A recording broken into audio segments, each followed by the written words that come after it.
Sir আমরা একটা phone কলে যাচ্ছি। আসসালামু আলাইকুম দর্শক, কে আছেন আমাদের সাথে?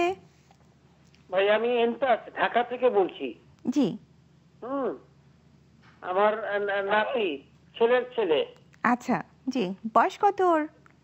বয়স 6 মাসে পড়েছে। 6 মাস, আচ্ছা। জি, কি সমস্যা হলো নাতির? জি 6 মাস। ওই যে নাক দিয়ে খালি পানি পড়ে, হাঁচি দেয়। আচ্ছা। হ্যালো। হ্যাঁ হ্যাঁ, নাক দিয়ে পানি পড়ে আর খালি হাঁচি দেয়। জি, আর কোনো সমস্যা? জ্বর আছে কি? জ্বর নেই, জ্বর নেই। আচ্ছা, আমরা বুঝতে পেরেছি। যদি নাক দিয়ে পানি পড়ে নাক মুছিয়ে দেবে, আর হাসি দেওয়ার শরীরের জন্য অত্যন্ত উপকারী। এটা বন্ধ করার কোনো দরকার নেই।